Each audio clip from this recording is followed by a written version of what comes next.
En el Crash Course aprenderemos algunos conceptos fundamentales. El más importante de todos ellos es el crecimiento exponencial. Una comprensión cabal de este concepto mejorará nuestras posibilidades de vivir un futuro mejor. He aquí un clásico gráfico que muestra el crecimiento exponencial. Se trata de una curva en forma de palo de hockey que representa una cantidad de algo a lo largo del tiempo. Para que una curva termine pareciéndose a esta, ese algo que representa debe crecer de forma porcentual a lo largo del tiempo. Cuanto más lenta sea la tasa porcentual de crecimiento, más prolongado será el tiempo que se necesita para que la curva adopte la forma de un palo de hockey. Otro concepto que debe quedar claro en este gráfico es que una vez que la función exponencial empieza a repuntar, incluso si la tasa porcentual de crecimiento se mantiene constante y posiblemente bastante baja, las cantidades siguen aumentando cada vez con mayor rapidez. En este caso particular, estamos ante una curva de algo que históricamente ha crecido a una tasa inferior al 1% anual. Se trata de una curva que representa la población mundial. Dado que crece aproximadamente al 1% anual, se necesitan varios miles de años para poder detectar esta forma de palo de hockey. La línea verde representa el pasado, mientras que la línea roja es la proyección más reciente de Naciones Unidas con respecto al crecimiento de la población durante los próximos 42 años. Es muy posible que cualquier persona con mente matemática se esté preguntando en este momento ¿por qué no representamos esta información como suele ser habitual? O incluso ¿por qué lo hacemos de forma imprecisa? Esas personas con una mente matemática han aprendido a definir el crecimiento exponencial por medio de la tasa de cambio, mientras que nosotros lo presentaremos aquí por medio de la cantidad de dicho cambio. Ambas formas son válidas, solo que una expresa más fácilmente una fórmula y la otra permite que la mayoría de la gente la comprenda mejor, de forma intuitiva. Contrariamente a la tasa de cambio, la cantidad de ese cambio no es constante, ya que crece cada vez más conforme va transcurriendo el tiempo. Y esa es la razón por la que para nosotros la cantidad es más importante que la tasa. Se trata de un concepto tan primordial que dedicaré el siguiente capítulo a su explicación.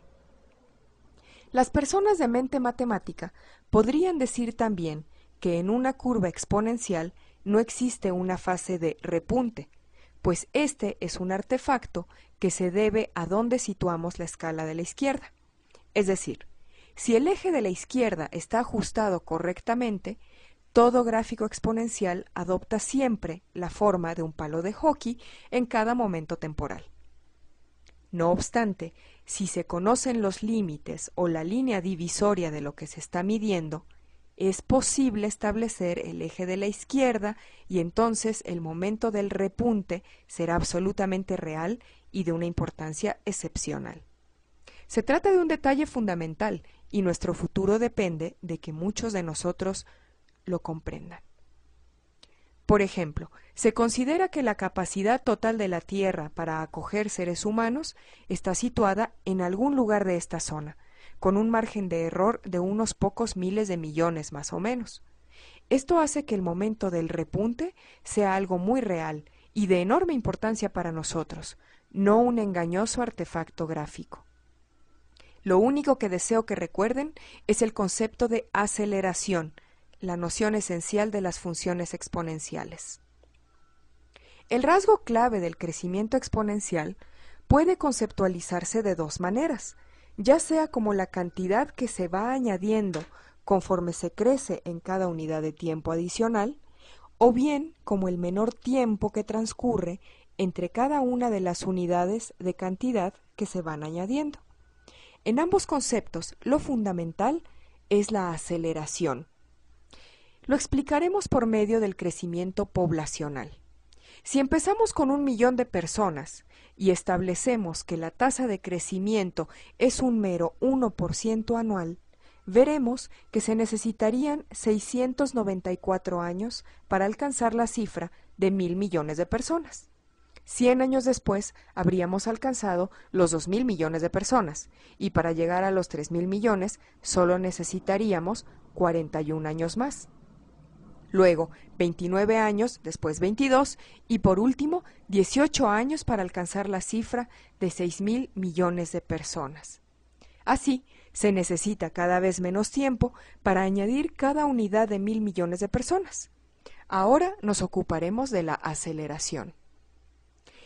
Este otro gráfico representa el consumo de petróleo, que es quizá el recurso natural más importante y que ha estado creciendo a una tasa mucho más vertiginosa, de casi el 3% anual. La forma de palo de hockey que adopta la curva puede detectarse al cabo de solo 150 años. También aquí podemos determinar el eje de la izquierda, puesto que conocemos con una precisión razonable la cantidad máxima de petróleo que el mundo puede producir. De nuevo, el repunte es de una importancia fundamental para nosotros. Y aquí tenemos la curva de la creación de dinero US-americano, cuyo crecimiento exponencial ha alcanzado unas tasas increíbles, que oscilan entre el 5% y el 18% anual. Esto hace que esta curva solo haya necesitado unas pocas décadas para adoptar el aspecto de un palo de hockey. Y aquí tenemos el uso mundial del agua, la extinción de especies, la sobreexplotación pesquera y la deforestación. Todos estos recursos son finitos, como también lo son otros recursos esenciales, bastantes de los cuales están llegando a sus límites. Este es el mundo en que vivimos. No cabe la menor duda de que la cadencia del cambio se está acelerando. Vivimos en un tiempo en el que los seres humanos van a tener que enfrentarse por fin a la realidad de que nuestro sistema de dinero exponencial y uso exponencial de recursos naturales se topará contra los rígidos límites de la física. Y detrás de todo esto, lo que determina cada tramo de cada una de las curvas es el número de personas que viven en el planeta. Consideradas por separado, cada una de estas curvas podría llamar la atención de cualquier persona sensata, pero es preciso comprender que, de hecho, todas ellas están relacionadas y conectadas entre sí. Todas son curvas de crecimiento compuesto y están animadas por fuerzas de crecimiento compuesto. Para resolver una sola de ellas, es preciso comprender cómo se relaciona con las demás, así como con otras que no mostramos aquí, porque todas se entrecruzan y superponen. El hecho de que vivamos aquí, en presencia de muchas curvas de crecimiento exponencial que se relacionan con todo, desde el dinero hasta la población, pasando por la extinción de las especies, tiene enormes implicaciones para nuestra vida y para las vidas de quienes nos sucederán. Por eso hay que prestarles la mayor atención posible. Veamos ahora un ejemplo que nos ayudará a comprender mejor estas curvas. Los invito a acompañarme en el capítulo 4, titulado El problema es la función exponencial. Gracias por su atención.